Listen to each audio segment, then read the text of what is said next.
on, and I don't want to beat this one to death. I want to pick up on Mr. Lynch's statement, because this notion of the two-man cruise or two-person cruise has been going back and forth in this committee for a very long time.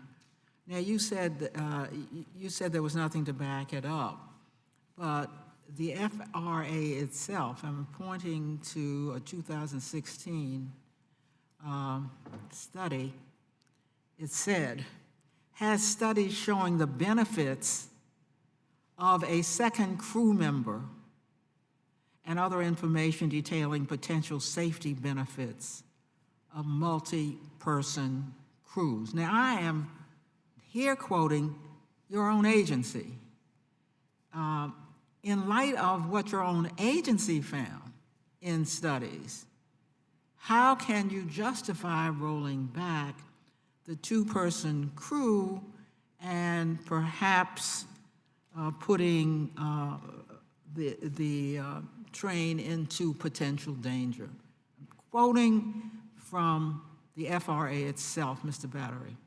Well, I've never known a train to be in danger based on the number of people on the crew, especially with what I just shared with you earlier. Well, so why in 2016 did the FRA say it, quote, has studies showing the benefits of a second crew member?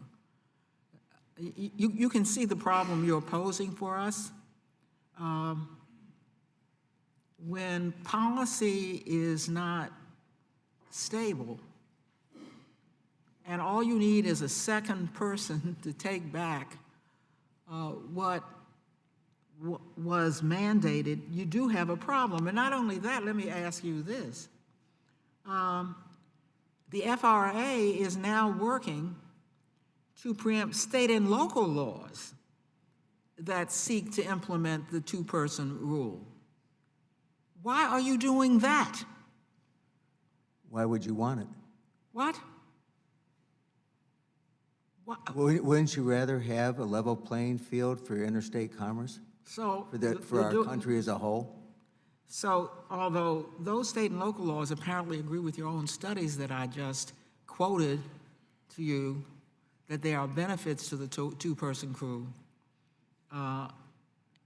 they're going by your own studies. You're not going by your own studies. They're trying to safeguard trains when they pass through their states, and you're trying, you say, to put them in line with your pullback now of the two-person rule.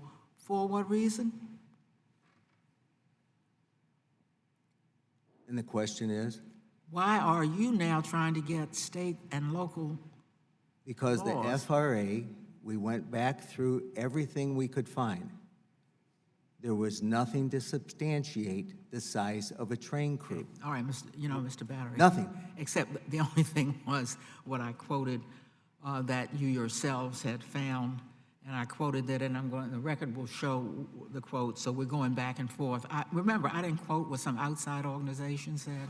I quoted the FRA when I said the potential benefits of the two-person crew. Let me go on, because what you've done is to give us testimony that makes us wonder whether we can rely on the FRA when it can't even rely on its own studies.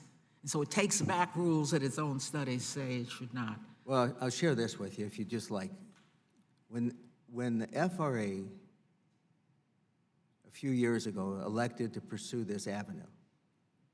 Elected to pursue what? This avenue of saying Two-person crews? Two-person crew. I did share in a professional position with the administrator at the time, whom I've known for a number of years. And what did you tell him at that time? I said to him on the street corner of 3rd Street and M, I said, if you do this, but just make sure you have the facts to support what you're advocating. Well, he adhered to your advice. And there's no facts. He adhered for your advice because I have just quoted what their studies have shown. Mr. Chairman, I won't belabor this any longer, but I should have thought that the two-person crew, ever since I've been in Congress, has been a subject of controversy with a study, and I think that is the responsible thing for the FRA to have done, indicating why the two-person crew was necessary.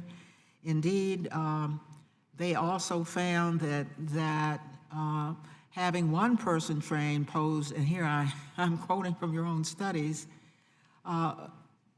pose